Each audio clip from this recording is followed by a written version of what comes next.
Wassalatu wassalamu ala rasulillah wa ala alihi wa sahbihi wa mawalah. Amma ba'd. Siyadatul habaib asy-syurafa wa sa'adatul ulama'il fudala wa jami'il hadirin wal hadirat al-ahibba'il a'izza rahimakumullah.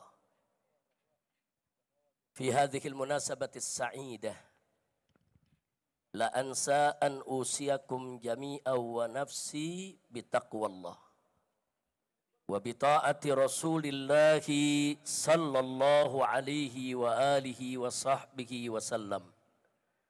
Wa nas'alullah subhanahu wa ta'ala an yahdiyana ila siratihil mustaqim wa yaj'alana minal muttaqin wa yudkhilana jannatahu jannatan na'im walhamdulillahi rabbil alamin. Taqabbalallahu minna wa minkum fataqabbal ya karim. Setelah puja dan puji kita panjatkan bagi Allah Jalla Jalaluh. Setelah solawat dan salam kita sampaikan untuk Nabi kita tercinta Sayyiduna Muhammad beserta para keluarga dan para sahabatnya. Maka dalam kesempatan ini saya ingin menyampaikan apresiasi dan penghargaan yang tinggi khususnya kepada segenap panitia penyelenggara yang telah bekerja keras mengorbankan waktu, tenaga, pikiran, harta benda untuk mensukseskan acara ini. Termasuk semua pihak yang membantu kelancarannya. Baik dari kalangan ulama yang telah mengerahkan jamaah dan para santrinya, majelisnya dari mana-mana. Begitu juga dari kalangan umara yang telah menggerakkan daripada aparatur negaranya untuk bisa mempermudah daripada berjalannya acara ini. Termasuk para dermawan yang ikut membantu daripada terselenggaranya acara ini. Mudah-mudahan mereka semua diberikan oleh Allah ganjaran yang berlipat ganda. Diberikan oleh Allah subhanahu wa ta'ala segala kemudahan dari dunia hingga akhirat. Amin ya rabbal alamin. Saya merasa bersyukur, senang, gembira kali ini bisa hadir di reuni 212. Karena beberapa hari yang lalu saya masih ada di kota suci Makkah. Hampir-hampir saya tidak bisa pulang karena terkena demam yang sangat tinggi di atas 40 derajat. Tapi alhamdulillah akhirnya saya bisa pulang, bisa kembali didampingi oleh para dokter, dirawat sampai hari ini dan akhirnya bisa berkumpul. Kenapa saya senang? Karena di sini saya ketemu semua kawan-kawan seperjuangan. Ketemu para ulama, para habaib, para kiai, para aktivis, pimpinan ormas, pimpinan pondok-pondok pesantren. Kalau saya sebutkan satu persatu 2 jam nggak cukup ini. Saking banyaknya tokoh yang hadir. Belum lagi di sini alhamdulillah ada pimpinan-pimpinan lembaga tinggi negara, ada dari MPR RI-nya, ada dari DPD RI-nya. Ini betul-betul satu reuni yang sangat membahagiakan. Dan tentunya yang paling membahagiakan sekali bertemu dengan umat yang sudah lama kita tidak berkumpul. Dan kumpulnya umat pada hari ini menunjukkan bahwa kita semua masih tetap istiqomah untuk menegakkan Islam di Indonesia. Takbir. Baik ya ikhwan, tidak panjang yang ingin saya sampaikan. Kembali kepada peristiwa aksi 212 pada tahun 2016. Saat itu saya menyampaikan khutbah Jumat 212. Di mana saya tekankan di sana dan ingin saya ulangi kembali tekankan pada saat ini bahwa ayat suci di atas ayat konstitusi. Tolong seluruh umat Islam dimanapun Anda berada, wabil khusus para mujahid dan mujahidah 212, tancapkan dalam sanubari kita yang paling dalam, bahwa ayat suci akan selalu dan senantiasa ada di atas ayat konstitusi. Kenapa? Karena ayat suci adalah wahyu ilahi, kalam ilahi Rabbi, yang tidak boleh diganti, tidak boleh direvisi, yang wajib untuk dipatuhi, ditaati, harga mati. Sedangkan ayat konstitusi adalah produk akal basyari, hasil musyawarah sesama manusia dengan menggunakan pengetahuannya yang wajib sejalan dengan ayat suci. Tidak boleh ada ayat konstitusi dimanapun, kapanpun yang bertentangan dengan ayat suci, ya kawan. Karena itu saya tekankan sekali lagi pada saat ini, jangan pernah mundur untuk menegakkan Islam. Jangan pernah mundur untuk menegakkan hukum Allah. Jangan pernah mundur untuk bagaimana kita berjuang agar NKRI berdiri atas dasar hukum Allah, saudara, yang diridhoi oleh Allah Subhanahu wa taala dan Rasul-Nya. Amin ya rabbal alamin. Siap berjuang? Siap berjuang? Baik. Berikutnya sesuai dengan tema bahwa reuni 212 kali ini yaitu bertemakan revolusi akhlak untuk menuju Indonesia berkah dan Palestina merdeka. Indonesia berkah. Berkah. Saudara, kunci keberkahan itu Allah sudah nyatakan dalam Al-Quranul Karim. Faqala ta'ala, walau anna ahlal qura amanu wa taqaw lafatahna alaihim barakatim minas sama'i wal ard. Tegas Allah nyatakan dalam Al-Quran, andai kata penduduk suatu negeri, penduduk daerah-daerah dimanapun berada, saudara, amanu wa taqaw, mereka beriman dan bertakwa kepada Allah, Allah janjikan lafatahna alaihim, niscaya pasti akan kami buka untuk penduduk negeri tersebut barakat, aneka ragam keberkahan minas sama'i wal ard, baik keberkahan yang diturunkan dari langit maupun keberkahan yang Allah keluarkan dari dalam bumi, saudara. Ini janji Allah. Jadi kalau kita mau Indonesia berkah, ya beriman dan bertakwa. Nah, beriman bertakwa itulah maksudnya kita tunduk kepada hukum Allah. Baik hukum yang berkenaan dengan pribadi perorangan, hukum yang berkaitan dengan rumah tangga, hukum yang berkaitan dengan sosial kemasyarakatan, sampai kepada hukum yang berkaitan dengan tata negara, ibadallah. Tunduk kepada hukum Allah. Kalau kita tunduk kepada hukum Allah, beriman, bertakwa, Allah kasih berkah. Jadi jangan mimpi Indonesia berkah kalau hukum Allah dilecehkan. Jangan mimpi Indonesia berkah kalau hukum Allah ditinggalkan. Jangan mimpi Indonesia berkah kalau Al-Quran dibelakangkan. Nabi tegas mengatakan dalam satu hadisnya, ibadallah, kama qala Nabi SAW, man ja'ala al-Qur'ana amamah hadahu ila jannah wa man ja'alahu wara'a dhahrih saqahu ila nar. Barang siapa yang menjadikan Al-Quran di depan dia sebagai imam, sebagai pedoman, sebagai petunjuk, niscaya Al-Quran akan menuntun dia masuk ke dalam surganya Allah. Sebaliknya, barang siapa yang menjadikan Al-Quran di belakang tulang punggungnya, dia nggak peduli dengan hukum Al-Quran, dia lecehkan Al-Quran, dia nggak mau pakai Al-Quran, saudara, hati-hati. Neraka jahanam menanti dia untuk dijerumuskan, ya kawan.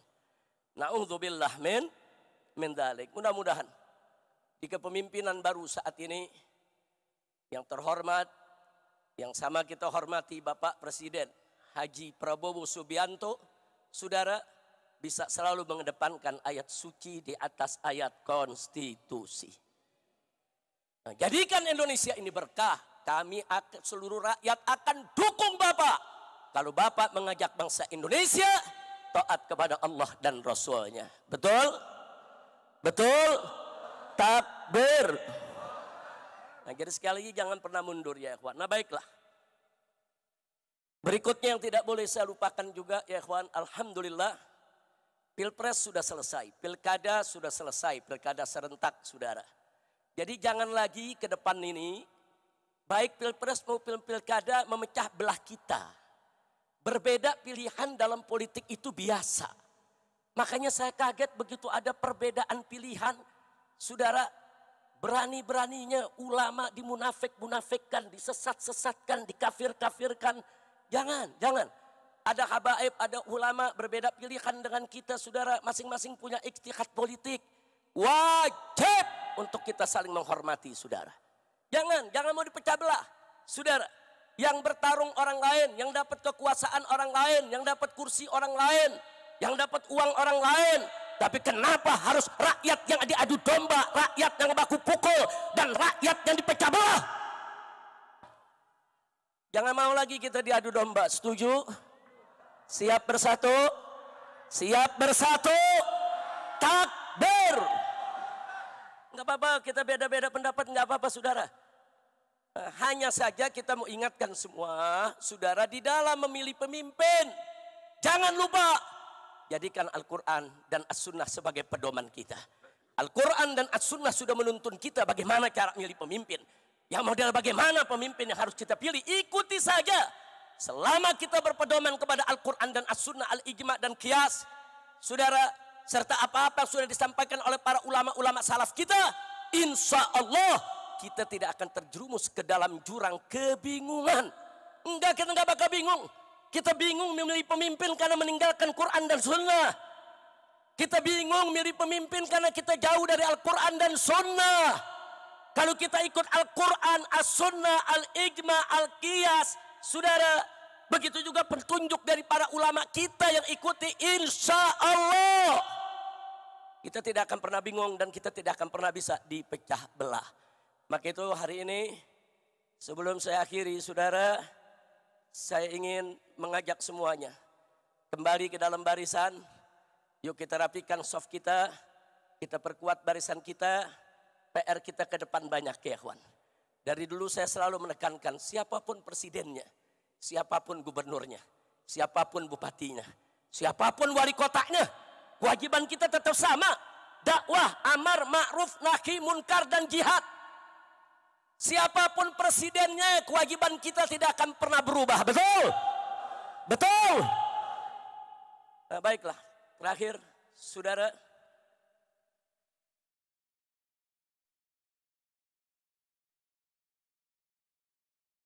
Terakhir, saudara, yang ingin saya ingatkan di sini, bahwa penegakan hukum di Indonesia yang carut-marut selama ini, saudara, khususnya dalam satu dekade 10 tahun terakhir, saudara, demokrasi dirusak, hukum ditabrak, korupsi merajalela, judi di mana-mana, hancur-hancuran ini negeri, saudara. Maka itu saya berharap mereka-mereka yang telah merusak negeri ini selama 10 tahun jangan dibiarkan. Tapi mereka harus dituntut pertanggungjawabannya. Setuju? Maka itu saya minta dengan tulus, dengan sangat hormat kepada yang kami hormati Bapak Presiden Haji Prabowo Subianto.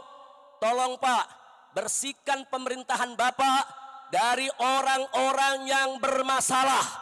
Baik bermasalah dengan korupsi, bermasalah dengan judi, bermasalah dengan pelanggaran HAM, bermasalah dengan segala kemunkaran dan kerusakan negeri. Jangan mereka dibiarkan, proses hukum, tegakkan keadilan bagi bangsa Indonesia. Takbir. Allahu Akbar. Setuju tidak? Setuju tidak? Kalau Bapak Presiden bertindak tegas untuk memproses semua pelanggar hukum pada 10 dekade terakhir ini, setuju tidak? Dukung Bapak Prabowo tidak? Betul? Takbir. Enggak peduli siapapun dia, saudara. Enggak peduli, saudara. Apakah itu Jokowi ataupun Fufu Fafa dan semua kroni-kroninya yang terlibat seret ke pengadilan. Takbir. Takbir. Takbir. Dan akhirnya mari kita baca suratul Fatihah. Kita mohon kepada Allah agar Bapak Presiden Prabowo Subianto diberikan kekuatan oleh Allah. Amin. Diberikan sehat walafiat. Amin. Agar mampu untuk memimpin negara Indonesia. Agar mampu mensejahterakan rakyat. Amin. Agar mampu terus menjaga keharmonisan hubungan antara umara dengan ulama. Amin. Dan kita mohon kepada Allah bibarakatil Fatihah agar pemerintahan Prabowo ini dibersihkan dari orang-orang bermasalah, orang-orang yang selama ini bikin susah rakyat, orang-orang saudara yang melanggar HAM, yang terlibat pembunuhan, terlibat korupsi. Kita mohon bimu'jizatil Fatihah agar mereka disingkirkan oleh Allah sejauh-jauhnya dan dihancurkan oleh Allah sehancur-hancurnya, sehingga Bapak Presiden Prabowo dan kabinetnya ke depan saudara bisa memimpin negara ini dengan baik tanpa diganggu lagi oleh orang-orang yang selama ini memang selalu menjadi sumber masalah. Ala hadhihi niyah wa likulli niyatin salihah. Wa Allah subhanahu wa ta'ala yubarik li hadhil bilad wa an yubarik li rais hadhil bilad wa an yubarik li ra'iyyati hadhil bilad wa an yaj'al hadhil bilad biladan islamiyatan aminatan mutmainnah ghaniyatan ma'muratan mardiyatan 'indaka bi rahmatika ya arhamar rahimin ya rab.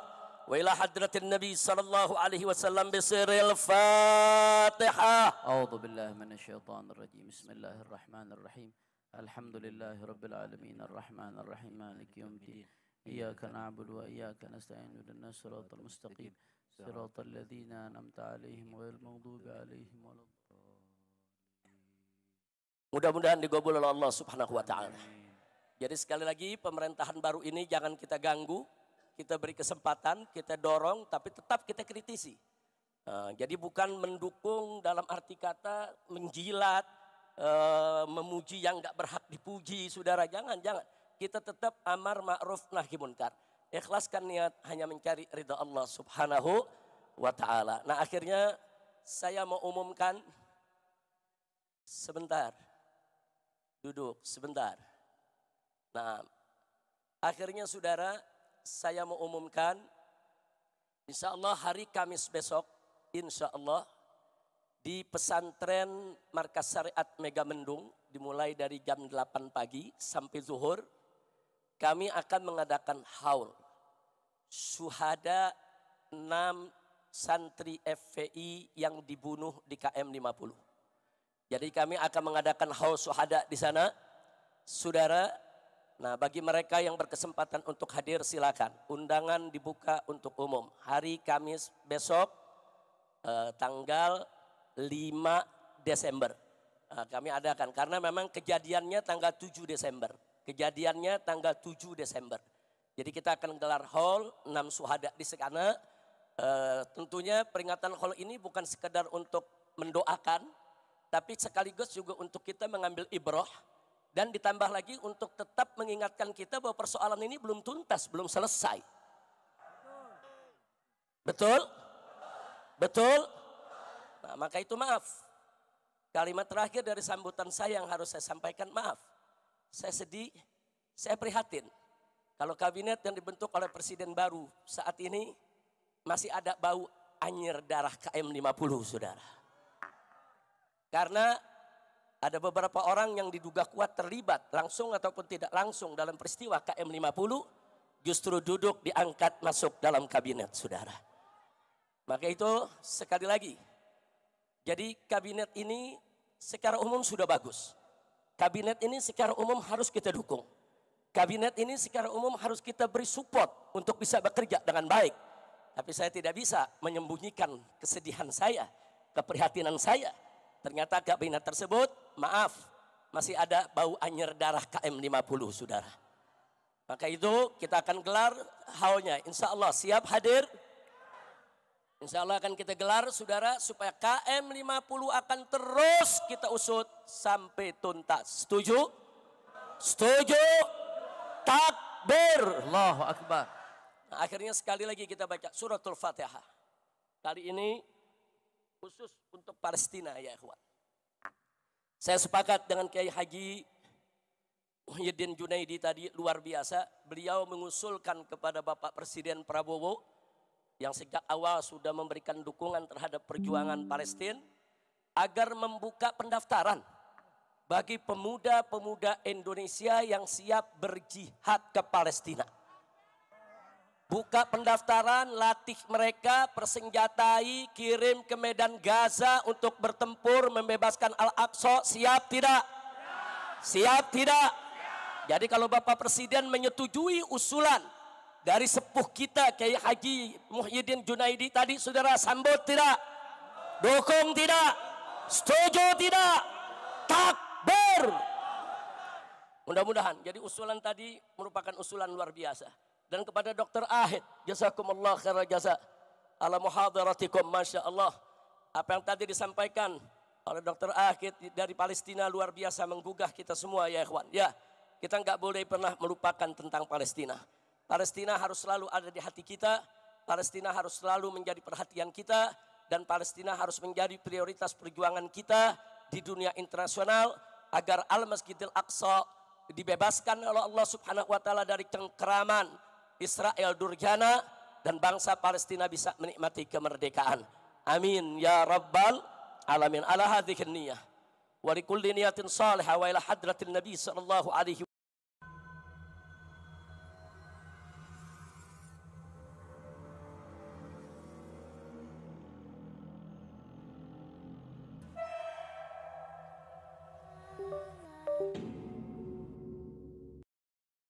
wa ila hadratin nabi.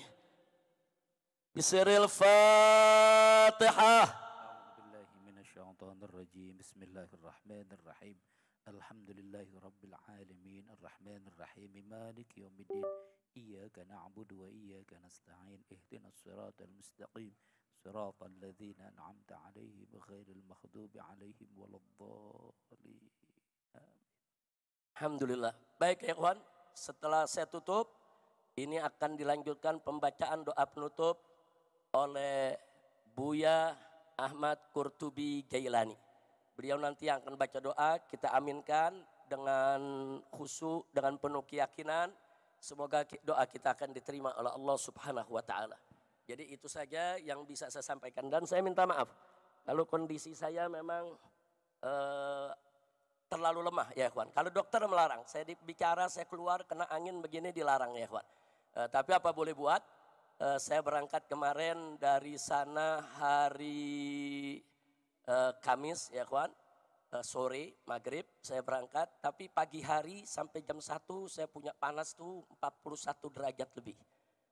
Jadi saya dimasukkan ke rumah sakit, saya minta kepada dokter untuk berikan obat yang paling keras, paten yang bisa menahan, menghentikan saya punya panas agar saya bisa melakukan perjalanan.